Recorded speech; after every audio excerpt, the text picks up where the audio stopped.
বিসমিল্লাহির রহমানির রহিম। সম্মানিত হজযাত্রীগণ, আসসালামু আলাইকুম ওয়া রাহমাতুল্লাহি ওয়া বারাকাতুহু। আমি তোফায়েল আহমেদ, সৌদি আরব থেকে আবারও ২০২৫ সালের হজ বিষয়ক একটি গুরুত্বপূর্ণ ভিডিওতে।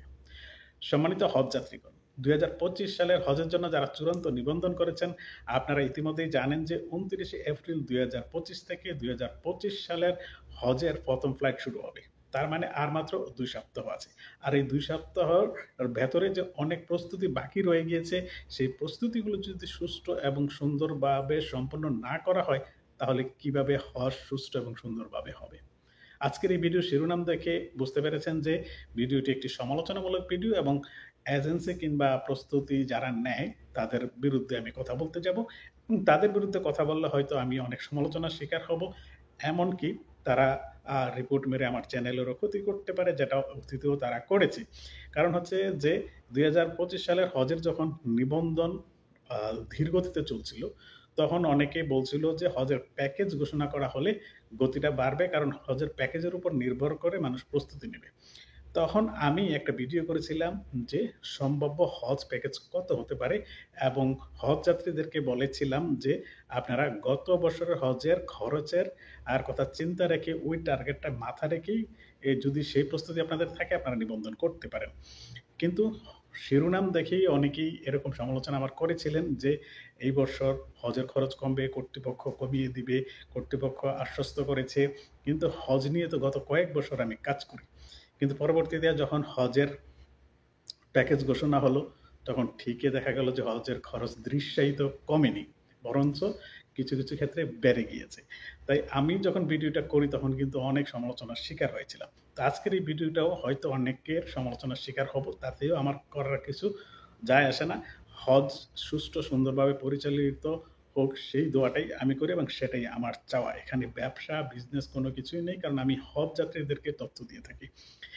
সুষ্ঠু সুন্দর হজ পরিচালনায় এই বছর বিঘ্ন হতে পারে, তার অন্যতম কারণ হচ্ছে এই যে চিত্রগুলো দেখুন। এই চিত্রগুলো কিন্তু ধর্ম মন্ত্রণালয়ের প্রকাশিত বিজ্ঞপ্তিতে প্রতিদিনই এমন বিজ্ঞপ্তি প্রকাশিত হচ্ছে যে অনেক এজেন্সি তারা নামে ভেদে এজেন্সিগুলোর তালিকা দিচ্ছে এবং তাদেরকে কারণ দর্শানোর জন্য নোটিশ দিচ্ছে যে এখনো পর্যন্ত মক্কা এবং মদিনায় তাদের বাড়ি হোটেল ভাড়া সম্পন্ন করা হয়নি, এবং অনেকেই সম্পন্ন করলেও কোনো তথ্যের গরমিলের কারণে সৌদি আরবের যে তথ্য সেন্টার আছে, ডাটাবেস সেন্টার নুসুক অ্যাপসে আপলোড করেনি।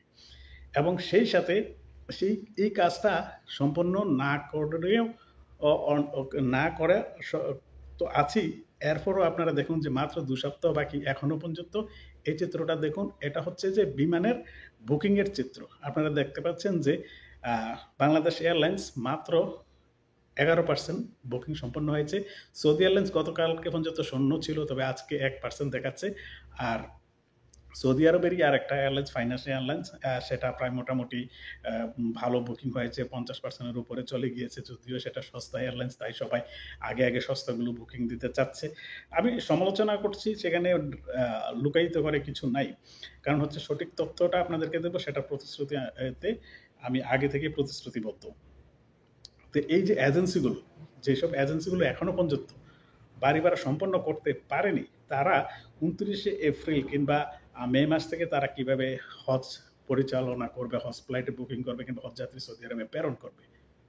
তাই আশা করব আপনারা যাদের এজেন্সিতে নিবন্ধিত আছেন, আপনাদের এজেন্সিকে আপনারা বারে বারে এই প্রশ্নগুলো করবেন। প্রশ্নগুলো করলে তারা একটু উদ্যোগী হবে কিংবা আতঙ্কিত হবে কিংবা ভয় পাবে, যাতে করে তাদের সেই কাজটা সহজ হয় এবং আপনারাও নিশ্চিত থাকতে পারেন যে আপনার এজেন্সি বাড়ি ভাড়া সম্পন্ন করেছে, কিংবা আপনার এজেন্সি বাড়ি ভাড়া করে না থাকলেও যাতে তারা মনে করে যে হ্যাঁ, আমাদের যাত্রীরা জেনে গিয়েছে, আমরা এখনো বাড়ি ভাড়া করতে পারিনি। তাই বিশৃঙ্খলা কিংবা অসুষ্ঠুভাবে হজের